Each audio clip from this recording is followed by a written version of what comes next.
The shadow in the night. It was a cold, quiet night in Oslo, and the streets were nearly deserted.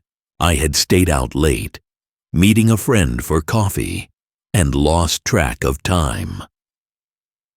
As I made my way home, the city seemed eerily silent, the kind of silence that presses on your chest and makes you feel like you're not alone. The streets were dimly lit by sporadic streetlights. The glow from the lamps did little to chase away the oppressive darkness. My apartment was a 20-minute walk away, and I told myself to stay calm. Oslo was a safe city after all, or so I thought. About halfway home, on Nedre Kalbakkveivei, I felt it. The unmistakable sensation of being watched. I glanced over my shoulder and saw a figure in the distance. Just at the edge of the light, they were walking slowly, almost casually.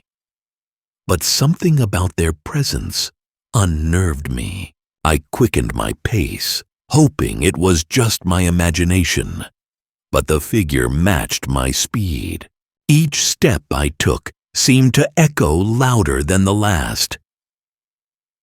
My mind raced. Was it someone heading in the same direction? Or was I being followed?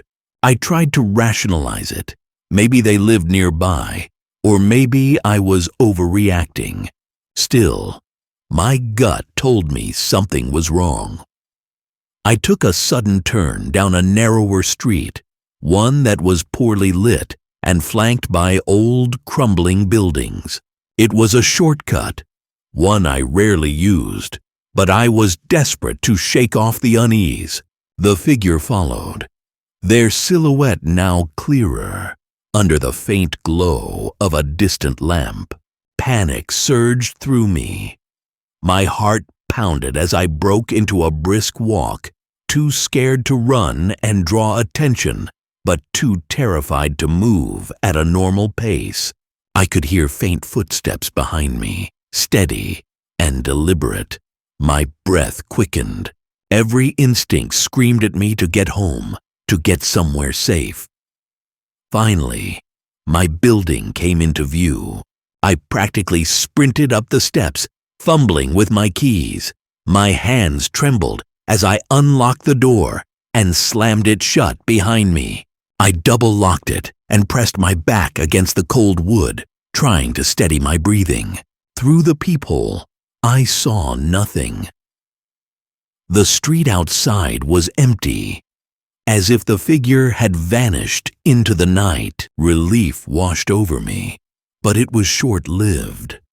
I couldn't shake the feeling that I had narrowly escaped something sinister. The next morning, sunlight poured through my windows, and the events of the night before felt like a bad dream. I turned on the news as I sipped my coffee, only half paying attention, until I heard the anchor's voice. "A tragic discovery in Oslo this morning," she said. "A woman was found dead on Nedre Kalbakkveivei. Police suspect foul play. If anyone was in the area late last night and saw anything unusual, they are urged to contact authorities." The air left my lungs as I froze in place. Nedre Kalbakkveivei.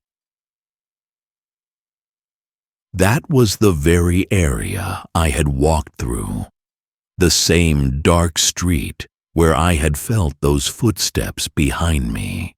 My mind reeled. Had the figure been following me, or had they already chosen another victim? A chilling realization crept over me. Whoever had been behind me last night wasn't just walking in the same direction. They had been hunting, and by some twist of fate, it wasn't me they had chosen. The weight of what could have happened bore down on me. I called the police, recounting everything I had seen and felt.